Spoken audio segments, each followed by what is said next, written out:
Assalamualaikum warahmatullahi wabarakatuh. Perkenalkan, saya Fariska Dwi Kartika Sari dengan NIM 082111633001. Di sini saya izin mempresentasikan hasil tugas saya untuk mata kuliah Informatika Biomedik untuk pemenuhan nilai tugas ujian akhir semester dengan judul penentuan model klasifikasi terbaik penyakit diabetes dengan metode forward selection pada algoritma XGBoost dan SVM. Mungkin masuk ke yang pertama, yaitu ada latar belakang. Meningkatnya prevalensi diabetes di seluruh dunia telah menjadi masalah kesehatan yang serius dan menarik bagi kalangan medis. Indonesia dengan jumlah penduduk sebanyak 10,7 juta jiwa telah menempati peringkat ketujuh dari 10 negara dengan jumlah infeksi tertinggi. Yang kedua yaitu sebagai bagian dari upaya untuk meningkatkan layanan bagi kesehatan pasien diabetes, para peneliti mendorong untuk penggunaan berbagai teknik pembelajaran mesin dalam bidang medis sehingga nanti bisa berdampak pada diagnosis dini, prediksi, dan intervensi pencegahan untuk diabetes tipe 2. Yang ketiga yaitu penggunaan model klasifikasi untuk prevalensi diabetes dikembangkan menggunakan berbagai algoritma pembelajaran mesin seperti XGBoost dan SVM dengan nantinya akan dioptimalisasi menggunakan metode forward selection sehingga nanti dapat memberikan solusi yang lebih efektif untuk memprediksi diabetes tipe 2. Sehingga diharapkan dengan adanya temuan ini dapat membantu dalam mendeteksi diabetes dengan lebih cepat dan menyediakan landasan bagi pengobatannya dipersonalisasi dan efektif menggunakan teknologi yang baru, termasuk teknologi machine learning, yaitu XGBoost dan SVM, dioptimalkan menggunakan forward selection. Tujuan penelitian yang pertama ada membandingkan kinerja algoritma XGBoost dengan SVM dengan tambahan metode forward selection dalam memprediksi penyakit diabetes tipe 2. Yang kedua yaitu mengevaluasi performa, efisiensi, dan generalisasi model setelah dioptimalkan dengan forward selection dalam memprediksi diabetes tipe 2. Manfaatnya di sini yaitu memberikan informasi mengenai efektivitas dan kinerja forward selection pada algoritma machine learning, berpotensi meningkatkan akurasi untuk mendeteksi penyakit diabetes dan memberikan landasan untuk pengembangan lebih lanjut penerapan algoritma pembelajaran mesin di bidang medis. Masuk ke bagian tinjauan pustaka. Yang pertama di sini ada pengertian dari diabetes mellitus. Diabetes mellitus merupakan keadaan ketika tubuh tidak mampu memecah karbohidrat, lemak, dan protein sehingga menyebabkan hiperglikemia eh, atau peningkatan kadar gula darah di kemudian hari. Macam-macam diabetes itu ada dampaknya. Yang pertama seperti kerusakan saraf, kerusakan mata, kerusakan ginjal, dan penyakit kardiovaskular. Lalu selanjutnya yang kedua ada machine learning. Machine learning merupakan pendekatan AI yang sering digunakan untuk menggantikan atau meniru perilaku manusia dalam memecahkan masalah atau melakukan otomatisasi. Yang ketiga itu preprocessing. Preprocessing merupakan serangkaian langkah atau teknik yang digunakan untuk membersihkan, untuk mengatur dan menyiapkan data sebelum diproses atau dimasukkan ke dalam model pembelajaran mesin atau proses analisis lainnya. Yang keempat itu klasifikasi. Klasifikasi didefinisikan sebagai tugas melatih atau mempelajari fungsi tujuan yang memetakan setiap kumpulan atribut ke satu label kelas yang tersedia. Yang kelima yaitu XGBoost. XGBoost merupakan metode ensemble learning yang sangat cocok untuk masalah prediksi klaim dengan data pelatihan yang besar dan nilai yang hilang. Untuk SVM sendiri memiliki konsep di mana dengan menemukan hyperplane yang mempartisi kumpulan data secara linear menjadi dua kelas. Dengan itu, hyperplane dibangun oleh SVM dalam ruang berdimensi tinggi atau bahkan tak terbatas. Yang ketujuh yaitu forward selection. Forward selection merupakan salah satu pendekatan di metode Warper yang dapat menghilangkan atribut yang pengaruhnya terhadap klasifikasi itu sedikit. Terus yang kedelapan ada confusion metric. Confusion metric merupakan metode pengukuran untuk mencari masalah klasifikasi yang dilakukan oleh machine learning dengan dengan keluaran berupa dua kelas atau lebih. Kemudian di sini ada penelitian terdahulu yang dilakukan oleh Reza et al., oleh Purwanisi, Hovi et al., Salsabil, dan Praba et al. Masuk ke metode penelitian. Di sini merupakan gambaran kerangka kinerja yang saya gunakan, yaitu dengan pengumpulan data, kemudian ada preprocessing, lalu ada ETA, ada splitting, kemudian setelah di splitting, nanti data training akan di cross validation, akan masuk ke pembuatan model, dan akan masuk ke model akhir. Kemudian akan diuji menggunakan data training, dan akan didapatkan sebuah evaluasi model. Masuk ke bagian pengumpulan model, pengumpulan dataset. Dataset yang digunakan pada penelitian ini berasal dari National Institute of Diabetes and Diseases of Kidney Disease, diambil dari website Kaggle yang tertera pada PPT berikut. Dataset ini memiliki 769 baris dengan 9 atribut. Atribut pertama yaitu pregnancies, yang mana menjelaskan tentang jumlah berapa kali hamil. Yang kedua ada glukos, konsentrasi glukosa dalam plasma darah setelah 2 jam. Kemudian yang ketiga ada blood pressure, tekanan darah diastolik. Yang keempat ada skin thickness, yaitu ketebalan lipatan kulit tricep. Yang kelima insulin, yaitu kandungan insulin dalam waktu 2 jam. Terus yang keenam ada BMI, di mana indeks massa tubuh.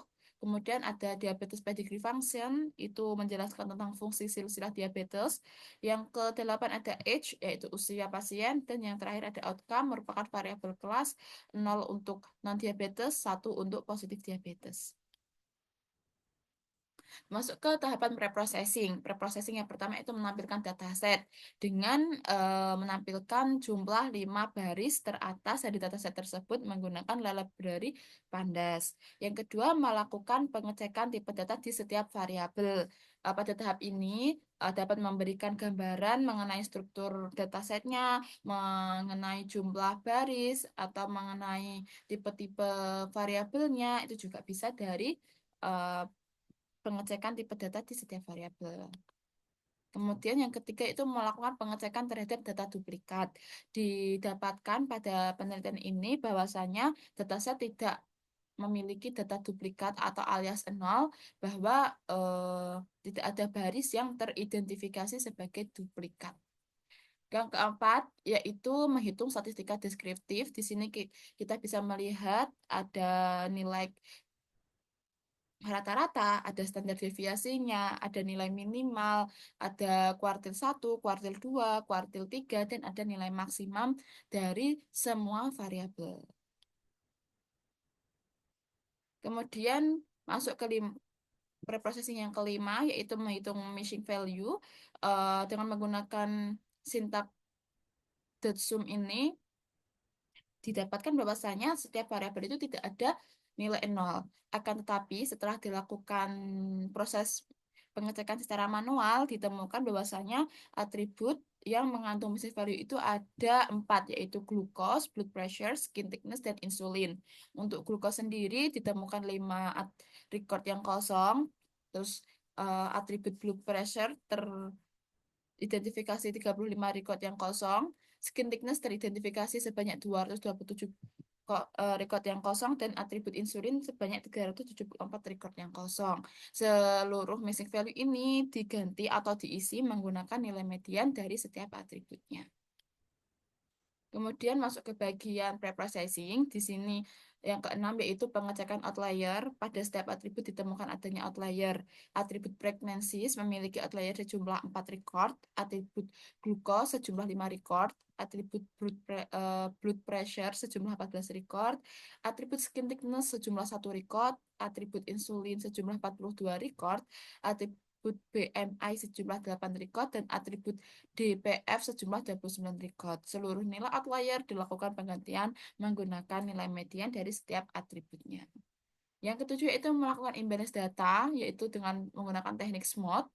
SMOD ini bekerja dengan menghasilkan sampel sintetis untuk kelas minoritas yang menginterpolasi antar sampel mayoritas yang ada. Sehingga data yang awal, misal kelas 0 itu sebanyak 500, kelas 1 sebanyak 268, setelah menggunakan teknik SMOD dengan di-imbalance, akhirnya antara kelas 0 dan kelas 1 ini memiliki jumlah data yang sama. Kemudian masuk ke splitting data, yaitu yang pertama penghapusan atribut outcome. Jadi atribut outcome dipisahkan supaya tidak jadi satu dengan eh, fitur-fitur yang lain untuk apa membantu model itu lebih relevan. Kemudian yang kedua yaitu melakukan normalisasi menggunakan standar scalar. Di sini normalisasi dengan standar scalar akan mengubah data menjadi nol dan standar deviasinya itu satu. Hal ini digunakan untuk memastikan bahwa semua fitur memiliki skala yang sama sehingga model dapat belajar dengan lebih baik. Ketika baru masuk ke bagian splitting, di sini digunakan pembagian datanya ada 70-30, 80-20 di setiap masing-masing model atau algoritma. Kemudian masuk ke pembuatan model, di sini eh,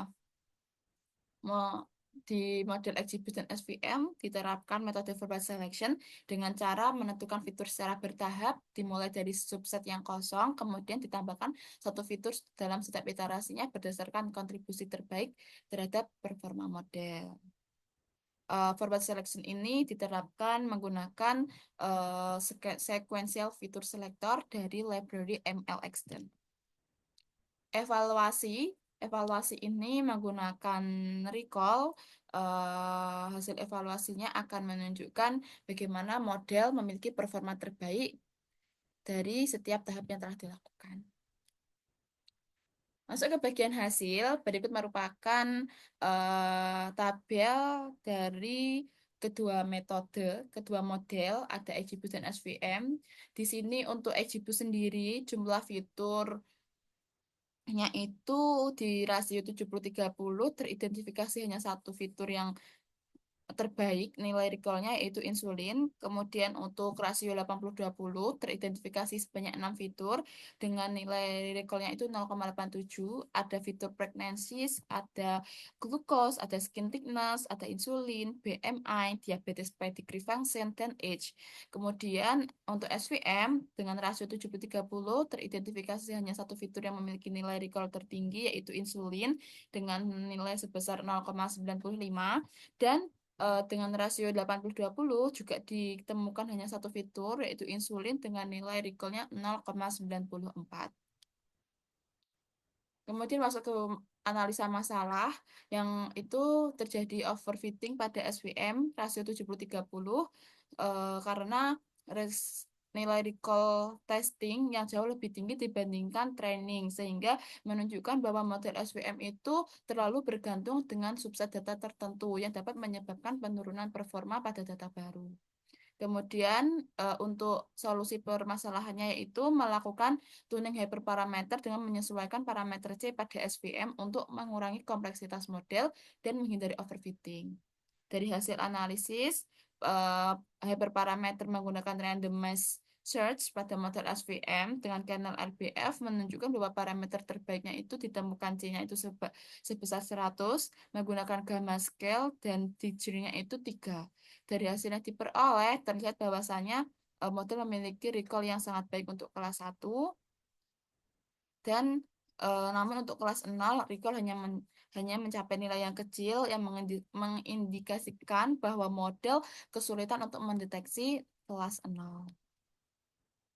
Kesimpulan dan saran untuk kesimpulan sendiri di sini dari hasil analisis yang telah dilakukan terhadap model XGBoost dan SVM dengan rasio 70-30 dan 80-20 disimpulkan bahwa kedua model menunjukkan performa yang bervariasi tergantung pada rasio pembagian data dan jumlah fitur yang digunakan.